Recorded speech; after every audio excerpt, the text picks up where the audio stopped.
Sinful Nation. I have a couple of super exciting announcements to make before the video starts. I'm currently working with Killer Orange Cat on a collaboration, which should be up in the next week.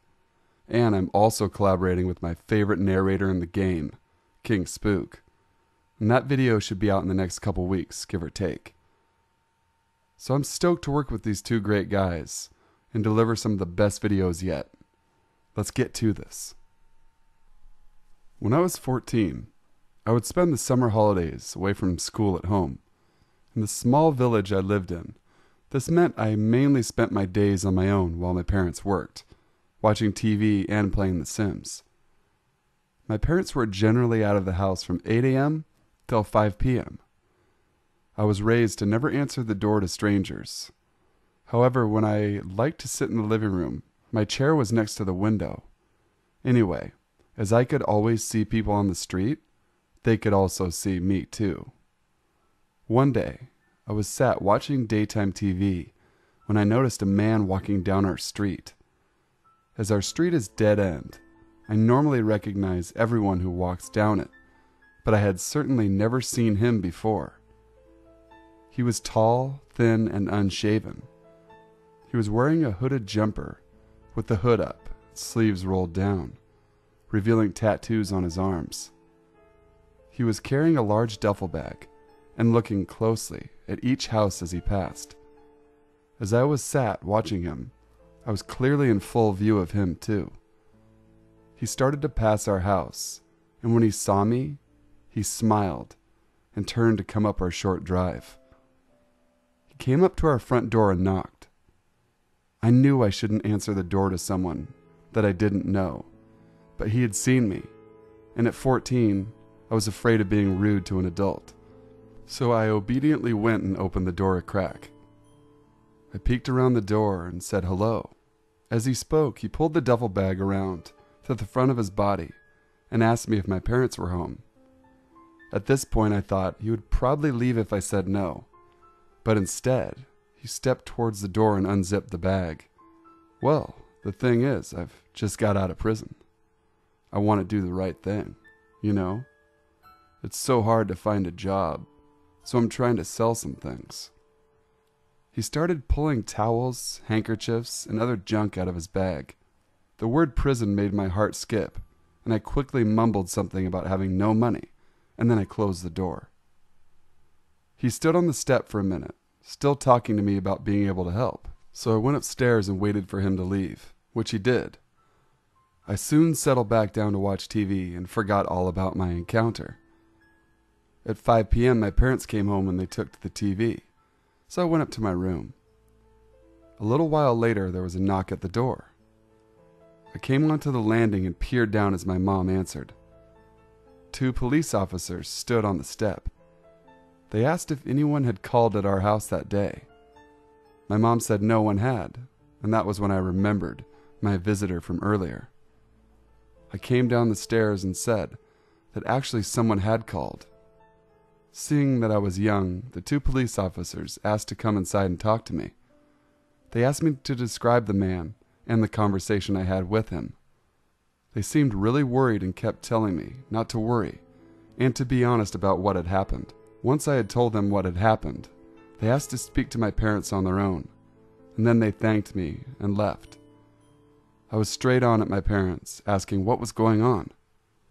My mom explained that a few minutes after the guy had come to our house, he had gone to another girl's house. She was in the shower and hadn't answered the door when he knocked. Apparently, he let himself into the house and walked upstairs. When he found her in the shower, he sexually assaulted her. With my description and the evidence from the girl, they tracked the guy down. It turned out he had just been released from prison for a similar attack on another girl. I never answer the door when I'm home alone now, and I also won't shower when I'm home alone. Number 2. I am a 17-year-old female. I don't want to waste any time with this, so around a year ago, I had a late night with some friends watching Netflix together over Skype. It was pretty fun. At like 3 a.m. or something, everyone was offline and probably asleep. But I still couldn't, so I watched some more Netflix. In the middle of watching an episode, I wanted something to drink.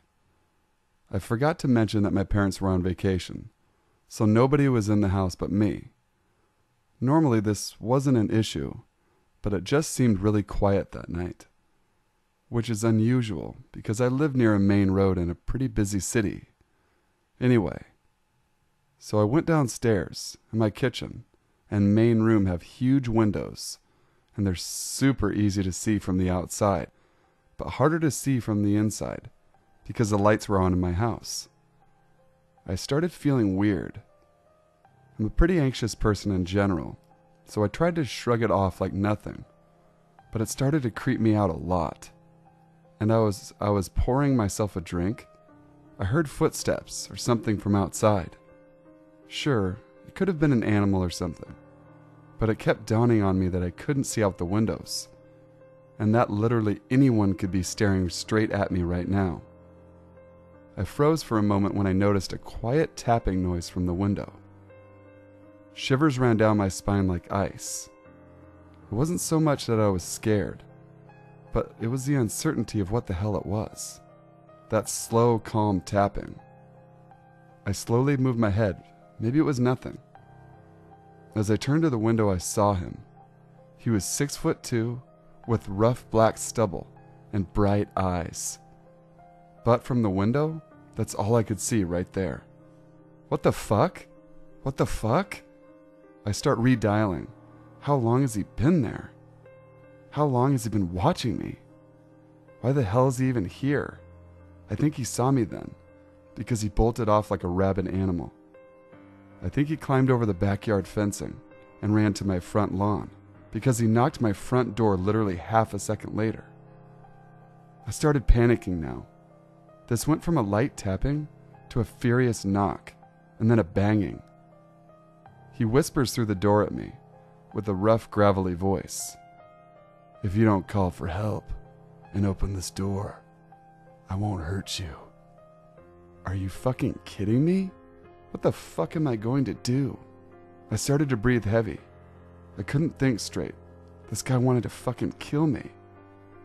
I couldn't stop panicking, and I just ran back upstairs and sat praying that I wouldn't die today. I ran and lay in my attic room. It was in the middle of being converted into a bedroom. I just hid in the darkness for what felt like hours, and eventually fell asleep terrified. I woke up at 8 a.m. in the morning. I went downstairs to discover my front door unlocked and half of things downstairs moved. I still don't really know what happened after I hid, or what the guy wanted to do, or if he knew me. But I really hoped he just gave up and left. Number 3. As a kid, my parents loved traveling and took me with them on their travels. I was a teenager, and it was decided that on one of our holidays, we should take the above luxury train from Bangkok to Singapore. A 3-night trip. Lovely, right? On the trip, we met a 30-something man called James, who had a distinct limp.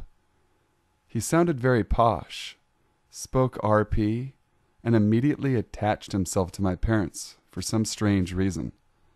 I didn't like him, and I was the kind of teenager who would rather read a book than make chit-chat. It's pretty hard to avoid someone on a train. He appeared at dinner and for drinks. He told us about his abusive father and how he had caught polio. As a history buff, this rang alarm bells. Would someone of that age have been exposed to polio in the UK? He was plain weird and wanted to keep in touch with us after the trip. My parents, of course, did not want to and did not give him our phone number or address. A couple of weeks later, he started to leave voice messages, asking my parents to call him back. He posted notes through the door.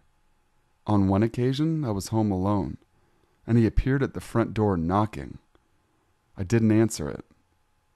The police said they couldn't really do anything, and we didn't even have his full name. To this day, I don't know whether he was just a strange, lonely man, a con artist who assumed my parents had lots of money, or did he have more nefarious plans? This was 10 years ago, and we have never heard from him since. Still have no idea how he found where we lived. Story number 4. This happened to me last year, and even to me, it's still bizarre that it even happened.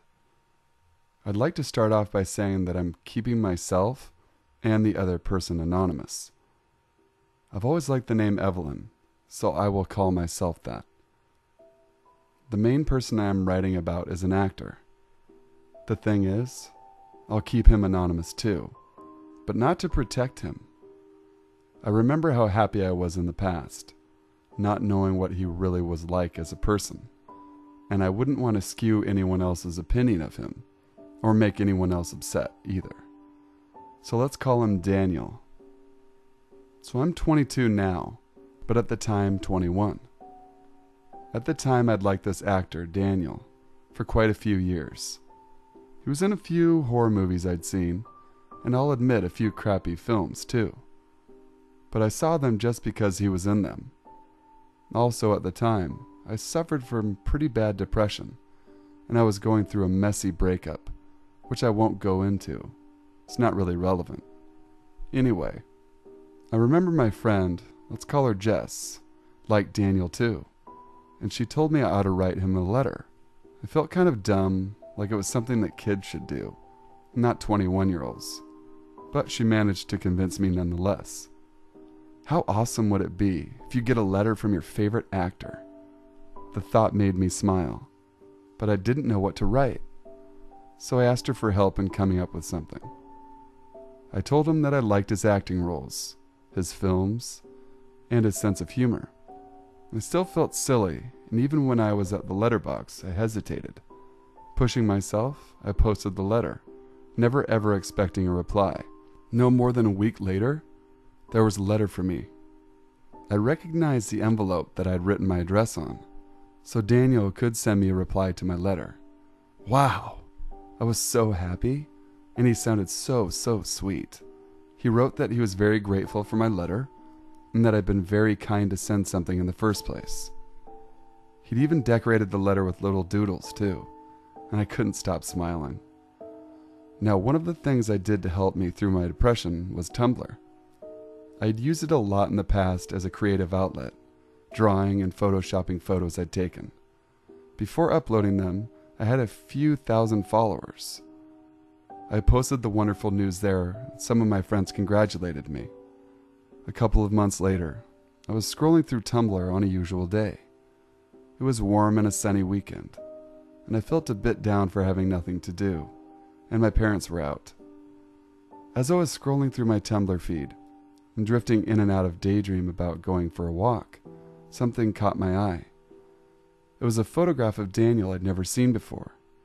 Now this may sound odd, but the reason I say this is because Daniel is the sort of person who doesn't have any kind of online presence. Some actors these days have a Twitter or Instagram or something, but he had nothing of the sort.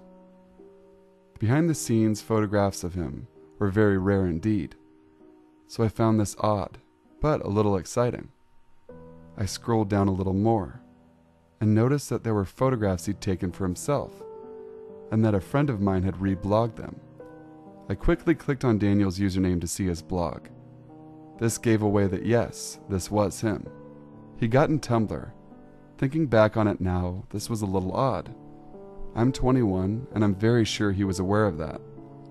In my letter and on my friends on Tumblr were the same age, if not younger. He was 46. At the time, though, I was ecstatic and I called my friend. Daniel has Tumblr. What?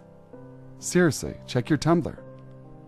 Over the next month or so, he was on the site, pretty much non-stop, posting selfies and pictures of his CDs and artwork he liked. I guess you could say it was evident that we had a lot in common, music-wise, and every time I'd post something on my blog, he'd like it. I remember being so happy. For years I'd liked this guy, and I never knew what he was really like. He seemed lovely, down to earth, sweet, and sometimes had a cheeky sense of humor. So over that month we exchanged a few messages about music. Suddenly, one day he deleted his Tumblr. I was confused and kind of upset, as Daniel had made me so happy the whole time he was online. As I said, I suffered from depression, and I didn't really get out of the house much, but it made me happy that there was something great to do while he was around. A few weeks later, he sent me a message on Tumblr. The way it works, for those of you who are unfamiliar with the site, is that you can only really message someone if you have an account. If you don't have an option to submit a message to someone, which kind of works in a similar way, except instead of being able to reply to the message, it gets posted to your blog. Anyway, he sent me a message. Well, it was a selfie, really. He kind of looked a bit off, like he was drunk or something, and the selfie was taken from a weird angle that seemed to be focused on his chin. I smiled, though, and noticed that because he didn't have an account anymore, it showed his email address, where it should have shown the Tumblr username to tell me who sent it. I sent him an email this time, simply saying, "Tumblr misses you," with an added sad face. My friend Jess told me to be careful, and I didn't think anything bad would happen. But here's where things get really off. He replied the next day. I wasn't expecting a reply, but he seemed happy. He asked how I was, asking about my new tattoo that I recently posted on Tumblr about. He still seemed really sweet to talk to. But later that day, it was almost as if he changed completely. "Why are you single? You're such a beautiful girl." At this point, I did feel uneasy, but I've always been a polite person, so I answered in a way that didn't encourage his compliments any further. I guess I've just dated the wrong people. Later that night, things got a little weirder. "I can understand why you're single. Wanking is so much easier. And, so what kind of things are you into? I want to know what you like, sexually." At this point, I didn't know what to say to him, so I just didn't reply. 5 minutes later, I got more messages. "Oh, did I scare you off, my smut? I'm a bit naughty and dirty. I'm drinking red wine, and even now, I'm trying to work out a way to get in your knickers." Another 5 minutes later, and he just emails me with a ha ha ha ha ha ha. So this time I reply, "What is it? What's so funny? You want to see my cock? That's what's funny." I replied, "No, and I think you've had a bit too much to drink." "Ah, but this is between us. You're funny. You're an adult and yet a child. Why are you running a mile?" I felt really uneasy and almost afraid that he'd send me a photo of something I didn't want to see, and I really started to feel quite sick. Just a couple of minutes later, I got another email from him, this time with a picture attachment. You can probably guess at this point what it was a photograph of. We stopped talking for months and months, maybe 6. I posted a rare update on my Tumblr about why I hadn't posted in a little while, mentioning my recent breakup with my ex, and that I was dating someone new. I also added that Daniel turned out to be a bit weird. A couple of hours later, I receive an email from him, and he's obviously seen my blog. How often did he look at my blog to notice this so quickly? Anyway, he sent me something along the lines of, "I'm a horrible person? Grow up, Evelyn, and be very careful what you say." I stopped posting on Tumblr altogether, and even though I never received any more messages from him, I still had this feeling he was checking my blog for any kind of update on my end, anything. It creeped me out and made me feel uneasy, but eventually I did miss Tumblr. I ended up making a new Tumblr, staying anonymous, with a completely different username, and private messaged a few of my old friends, just to inform them of my new blog. I managed to get help from a doctor about my depression, and as counseling never really worked for me, I tried medication, which has really helped me. Sometimes I still think about Daniel and what he's up to. I just hope that another vulnerable young woman doesn't get caught up in all of his bullshit. I suppose the lesson that I learned from all of this is that, well, you never really know someone. Not really. People say that you should never meet your idols, but maybe I just got unlucky. Thanks for listening, guys and gals. This is the Sinful Savant. Hope you guys enjoyed the video. Please make sure to leave a like, comment, share as much as you can, and subscribe to join the Sinful Nation. Just want to welcome all the new subscribers too. Thanks for all your comments and support, guys. It means everything to me. And make sure to keep on sending your stories to my email in the info box below. And keep an eye out for those 2 big collaborations that I announced at the beginning of the video. Until next time, guys, stay sinful.